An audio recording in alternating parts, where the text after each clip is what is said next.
বাড়িতে ননদের ছেলে মেয়েরা এসেছে। আর এইবার না, ওরা এসেছে প্রায় 2-3 দিন হয়ে গেছে, কিন্তু ওদেরকে আমি এখনো পর্যন্ত খেতে বলতে পারিনি। কারণ আমারও মাঝখানে শরীরটা একটু ঠিক লাগছিল না, প্লাস হচ্ছে এদিক ওদিক আমরা ঘুরে বেড়াচ্ছিলাম, আর তার জন্য আমি হচ্ছে একদম হালকা পাতলা খাচ্ছিলাম।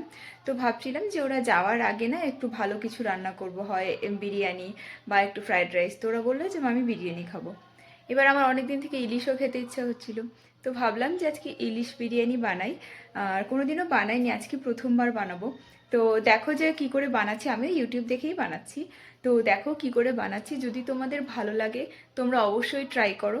আর যদি হচ্ছে আরও কোনো রেসিপি তোমাদের মাথায় থাকে যে এইভাবে বানানো যেতে পারে, তো তোমরা কমেন্ট বক্সে অবশ্যই জানাবে। তো চলো তোমাদের এখন রেসিপিটা দেখাই। তোমাদের আগে দেখিয়ে দিচ্ছি যে এখানে আমি কি কি নিয়েছি। তো এখানে আছে ইলিশ মাছ, আর এখানে আমি চালটা ভিজিয়ে রেখেছিলাম, এটা পুরো ভিজে গেছে, এই জন্য একটু ড্রাই হয়ে গেছে। এখানে নিয়েছি টক দই। আর এখানে যেটা বানিয়েছি সেখানে আছে হচ্ছে এই যে একটা আছে কেওড়া জল, আছে গোলাপ জল আছে, আর এখানে একটু কালার আছে ফুড কালার, এখানে মিঠা আতর আছে। আর এখানে আছে লঙ্কার গুঁড়ো, এটা আমার বাড়িতে বানানো বিরিয়ানি মশলা। এখানে আছে ঘি, লবণ, হলুদ, আর পেঁয়াজ কেটে রেখেছি, পেঁয়াজটাকে বেরেস্তা করবো। আর এটা তো মেয়ের জন্য মাছ আছে। তো যাই হোক, এখন প্রসেসটা শুরু করি। তো ফার্স্টে আমি কি করব না, কি মাছগুলোকে ভেজে নেব। হালকা ভাজবো, কারণ বেশি ভাজলে পরে সেটা ভালো লাগবে না, একটু সফট সফট ভাবে থাকবে, তেমনভাবে মাছটাকে আগে ভেজে নেব।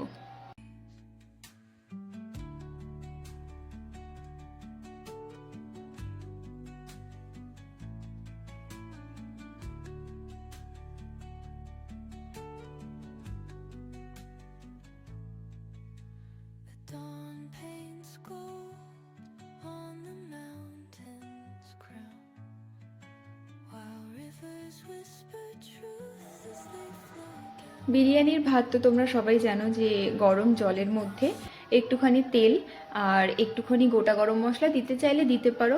আমার বর যেহেতু অত একটা ভালোবাসে না, তার জন্য আমি এর মধ্যে দেই না।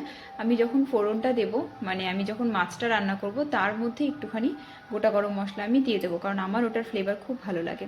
তো এখন এই যে এটা, এখন তেল তো অবশ্যই দিতে হবে, আর হ্যাঁ এর মধ্যে একটু নুন দিতে হবে, একটু স্বাদ মতনই দেবেন। আর আমি না কিছুর পরিমাণ বলছি না, তার কারণ হচ্ছে আমি এই পরিমাণে মাছ নিয়েছি, তো এই পরিমাণে আমি জিনিস নিয়েছি, আমি এক্স্যাক্ট মাপ একদমই বলতে পারছি না, আমি একটা চোখের আন্দাজে জাস্ট নিয়েছি। এখন এটার মধ্যে আমি সব কিছু মিক্স করে দেব, দিয়ে এটাকে ভালো মতো ফেটিয়ে নেব। যতক্ষণ এটা ভালো মতো ফেটা না হবে না, ততক্ষণ কিন্তু ফেটতে হবে এটাকে। তো এখন এর মধ্যে আমি সব জিনিসগুলো দিয়ে দিই। তো এর মধ্যে দেব আমি হচ্ছে একটুখানি দেব লবণ, স্বাদ মতো একটু লবণ দিয়ে দেব, একটুখানি হলুদ দিয়ে দেব। যখন আমি মানে চিকেন বিরিয়ানি করি তখন কিন্তু আমি হলুদটা ইউজ করি না। আর একটু দেব লঙ্কা, লঙ্কাটা একটু কম দেব যেহেতু বাচ্চারা খাবে। আর একটু দেব যেটা আমার বাড়িতে বানানো এই বিরিয়ানি মশলাটা আছে, এটা একটুখানি বেশি দিয়ে দেব। এবার এটাকে সুন্দর মতো ফেটতে হবে, এটা খুব ভালো মতো ফেটতে হবে, যতক্ষণ পর্যন্ত এটা একদম সুন্দর মতন, মানে একটা এরকম মনে হবে যেরকম গায়ে হলদির যে হলদিটা হয় না, পুরো একদম সুন্দর মিক্স করা, ওরকম এটা সুন্দর ঘেটে যাবে একদম। এটাকে সুন্দর আমি মিক্স করে নিই, তারপরে মাছটাকে ভাজতে বসাবো।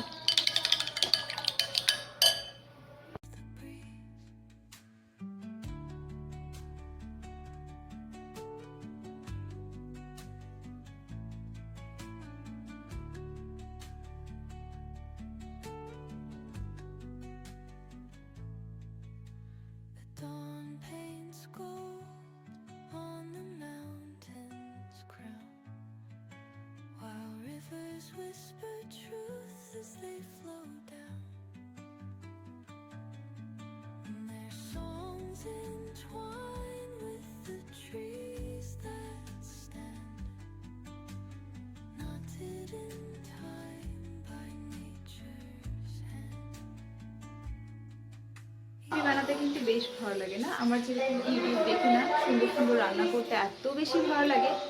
জানি বাইরে থেকে খুব বেশি আওয়াজ আসছে, আমাদের এখানে কীর্তন হচ্ছে। তো যাই হোক, বিরিয়ানিটা বানাই, দেখি কেমন হয় খেতে। যদি ভালো হয় সত্যি বলছি এই ভিডিওটা শেয়ার করবো, আর যদি ভালো না হয় তাহলে ভিডিওটা আর শেয়ার করছি না। তো এখন হচ্ছে আগে বিরিয়ানিটা হোক, ততক্ষণ একটু বাইরে আমি পরিষ্কার করে নিই, কারণ হচ্ছে কালকে আমি একটু বের হব। কালকে হচ্ছে আমার ভাইয়ের ছেলে, মানে আমার জ্যাঠাতো ভাইয়ের ছেলের অন্নপ্রাশন রয়েছে, তো সেখানেই যেতে হবে। এই জন্য আজকে সব কাজগুলো কমপ্লিট করিয়ে রান্না করে তারপরে আমাকে আবার সব কিছু গোছাতে হবে। আর হ্যাঁ, আরেকটা কথা বলার আছে, যেটা কিনা সামনে তো পয়লা বৈশাখ আসছে, তো মেয়ের জন্য কিছু শপিং করেছি, সেটাও তোমাদের একটু পরে দেখাচ্ছি।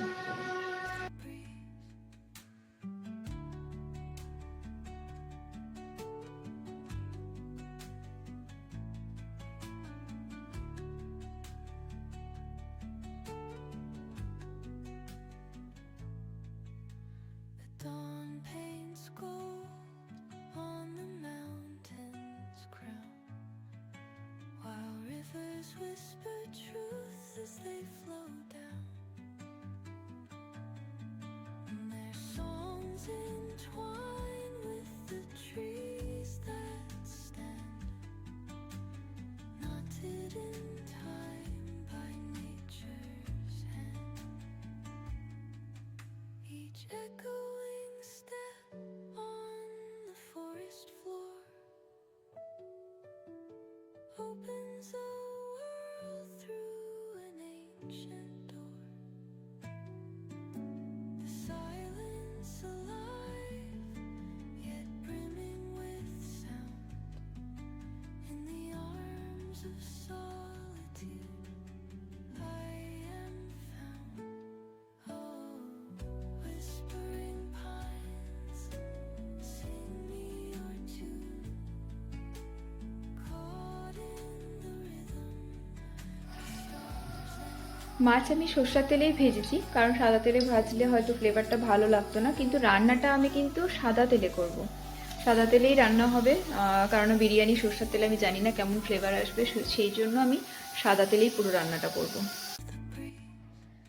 সারাদিনের এই কাজগুলো দেখতে কতটা ইজি মনে হয় না, যে 5 সেকেন্ডের মধ্যে এটা হয়ে যাচ্ছে, 5 সেকেন্ডে ওটা হয়ে যাচ্ছে।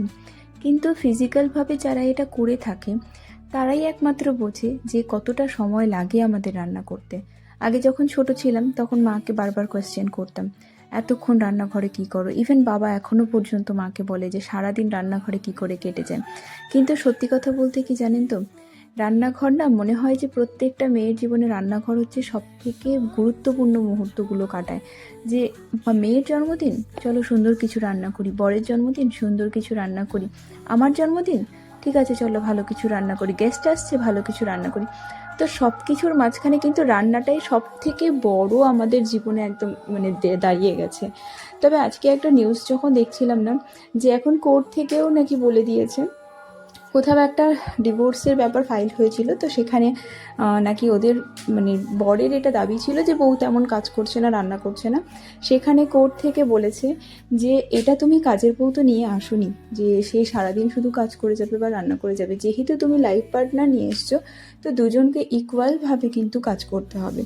সত্যি কথা বলতে আমার বর আমাকে যথেষ্ট বেশি হেল্প করে। সারাদিন সে দোকানে থাকার পরেও রাত্রেবেলা এসে যখন আমি অসুস্থ থাকি বা যখন আমার মুড হয় না, বা যেদিনও দেখে যে আমি একটু রেগে আছি, সারাদিন কাজ করে হয়তো ক্লান্ত আছি, ও কিন্তু আমাকে বাসন মেজে দেয় যেটুকু পারে। হ্যাঁ, ওর কাজ নিয়ে সত্যিই আমি খুশি হই না, কারণ যেহেতু ছেলে মানুষের কাজ বুঝতেই পারছো, কিন্তু তবুও ও আমাকে যতটা করে দেয় না, সেটা আমার জন্য সত্যি অনেকটা হেল্পফুল হয়ে যায়। না বলতেই ও আমাকে বিছানা করে দিচ্ছে, সকালবেলা আমার জন্য ব্রেকফাস্ট বানিয়ে যাচ্ছে, তো সেগুলো সত্যি অনেকটা হেল্পফুল। তো আমার মনে হয় প্রত্যেকটা জীবনসঙ্গীকে একটু আধটু হেল্প করাই দরকার। একটু আধটু কি, পারলে তোমরা হাফ হাফই করো। ইভেন যাদের বাচ্চা আছে তাদের তো বেশি হেল্পের প্রয়োজন। তোমরা বলবে হয়তো যে আমরাও তো অফিস করি, তোমরা অফিস করো, কিন্তু ওটা শুধু একটা দিক থেকে দেখছো। কিন্তু যারা বাচ্চা সামলাচ্ছে না, একবার তাদের দিকে একদিন তোমরা বাচ্চাটাকে রেখে দেখো, তাহলে তোমরা বুঝতে পারবে যে কতটা হেক্টিক দিন যাচ্ছে। তোমাদেরও চাপ থাকে, বুঝতে পারি, কিন্তু সত্যি কথা বলতে না, মানে যারা নতুন মা হয়েছে তাদের জীবনটা সত্যিই অন্যরকম। তো তোমরা মেন্টালি পারো, ফিজিক্যালি পারো, তাদেরকে একটু হলেও সাপোর্ট করো, দেখবে তোমাদের সংসারটা আরও সুন্দর হবে। যাই হোক, এখন আমার রান্না মোটামুটি হয়েই গেছে, একটু এখন লবণটা দেখে নেব, তারপরে বাকি প্রসেসটা তোমাদেরও দেখিয়ে দেবো। dawn paints gold on the mountain's crown,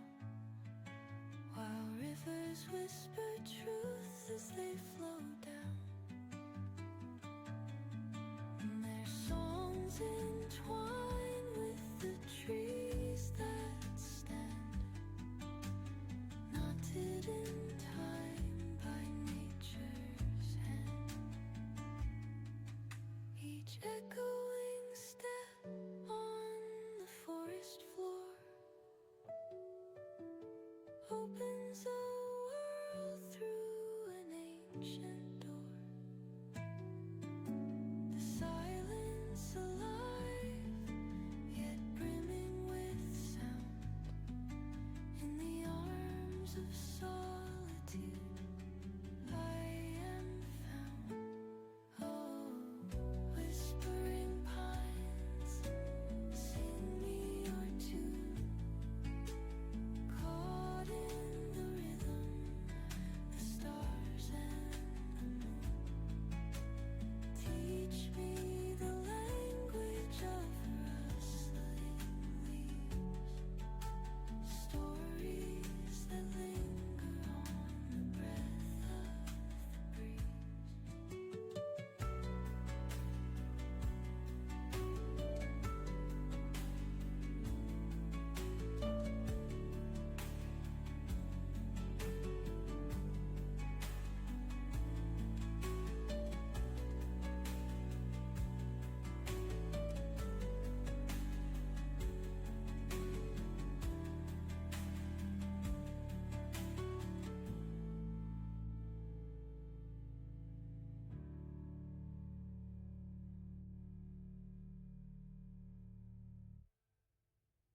The breeze.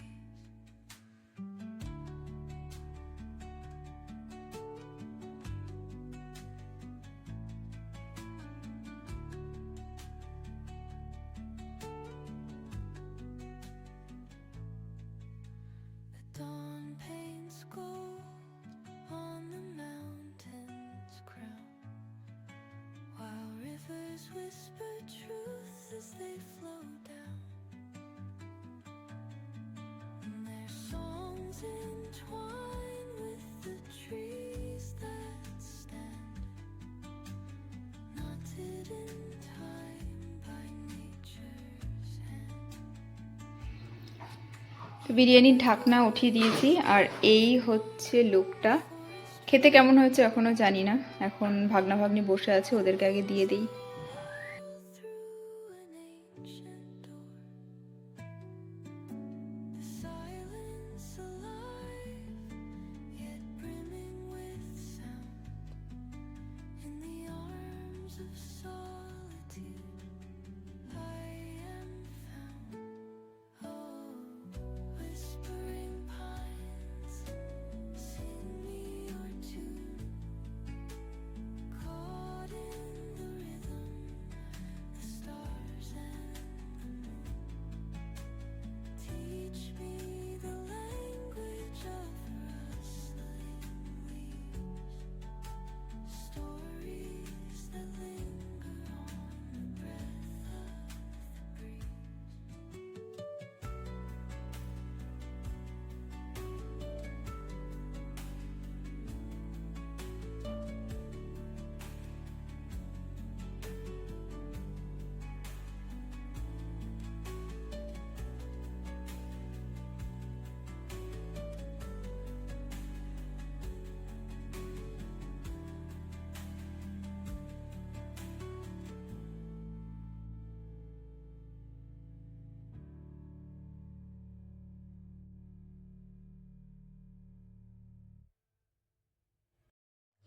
এখানে বাচ্চাদের খেতে দিয়ে দিয়েছি, আর ওদের মোটামুটি খাওয়া শেষ হয়ে গেছে। আগে বাচ্চাগুলোর জন্য না বড় মাছের পিস তুললাম। এবার আমার যে ভাগ্নি আছে, ও না এখন মাছ খায় ভালো মতো, না ডিম খায়, না চিকেন খায়, মাটন খায়, কিছুই সেইভাবে খায় না। বলবে যে আমি এটা খাবো ওটা খাবো, কিন্তু যখন আমি দেবো তখন বলবে মামি আমাকে অল্প দাও অল্প দাও। কিন্তু আমার ছেলেটা আবার খুব বেশি খেতে ভালোবাসে। মাছটা যদিও বা পুরোটা খেতে পারেনি, কিন্তু ও খেতে খুব বেশি ভালোবাসে। বিরিয়ানিটা দুবার নিয়েছে, বিরিয়ানিটা পুরো মতো খেয়েছে, কিন্তু মাছটা রেখে দিয়েছে যে মামি তুমি খেয়ে নিও। তো যাই হোক, ওদের যদি পেট ভরে খাওয়া হয়ে যায় সেটাতেই আমার শান্তি। আর বাচ্চাটা যেহেতু এত বেশি খেতে ভালোবাসে না, তাই আমার ওকে খাওয়াতেও খুব ভালো লাগে। তখন ওদের খাওয়া হয়ে গেলে তারপরে আমি খেতে বসবো, আর আমার হয়ে গেলে তারপরে ওর বাবা বসবে, কারণ একসাথে দুজন মিলে বাচ্চাকে নিয়ে বসতে পারবো না। আর ও দিদন গেছে একটু বাইরে, সেই জন্য ভাবলাম যে আজকে আমরা তাড়াতাড়ি খেয়ে নিই, নয়তোবা তো ও ঠাকুমা ধরেই ওকে। তো সেই জন্যই আগে আমি খাবো, পরে ওর বাবা খাবে। তো আগে তাড়াতাড়ি করে আমরা খাওয়া দাওয়াটা শেষ করে নিই।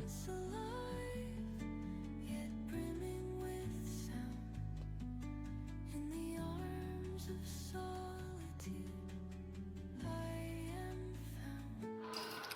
আমাদের সবার তো খাওয়া হয়ে গেছে, আর এখন ও এসেছে, তো ওরটাও এখন দিয়ে দিই, দেখি কেমন হয়েছে। আমাদের সবার তো বেশ ভালো লেগেছে, দেখো তোমার কেমন লাগে। দেখতে তো খুব ভালো লাগছে।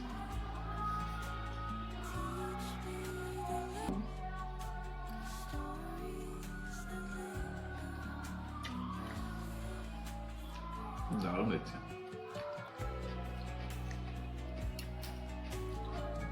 ভালো, ইলিশের গন্ধ পাওয়া যাচ্ছে। মাছটা খুব ইলিশটা ভালো। ভালো ছিল, দারুণ ছিল ইলিশটা। ঠিক আছে, তুমি খাও, আমি তাহলে জামা কাপড়গুলো গুছিয়ে ফেলি। হুম। দুপুরের খাওয়া দাওয়ার পরে বাচ্চাগুলোকে নিয়ে একটু রেস্ট করছিলাম। তারপরে বিকেলবেলা ওদেরকে জিজ্ঞেস করলাম যে বাবা তোরা কী খাবি, তো বললো মামি একটু আমাদের ডিম ম্যাগি বানিয়ে দাও, ওটাই আমরা খাবো। আর রাত্রেবেলা আমরা এটাই শুধু খাবো, কারণ দিনে অনেক খাওয়া দাওয়া হয়েছে, তো সেই জন্য শুধু এখন ডিম ম্যাগি বানাচ্ছি। আর ওরা রাত্রে যেহেতু ভাত খাবে, ওদের জন্য তাই একটু ভাত বসিয়ে দিয়েছি। তো আজকের মতো ভিডিওটাকে আমি এখানেই শেষ করছি। সকলে ভালো থাকবেন, সুস্থ থাকবেন, আর আমার চ্যানেলটিকে কেমন লাগলো সবাই অবশ্যই কমেন্টে জানিয়ে দেবেন। এখনকার মতো এখানেই শেষ করছি। Tata, bye bye. সবাই ভালো থাকবেন, সুস্থ থাকবেন, আর চ্যানেলটিকে সাবস্ক্রাইব করতে একদমই ভুলবেন না।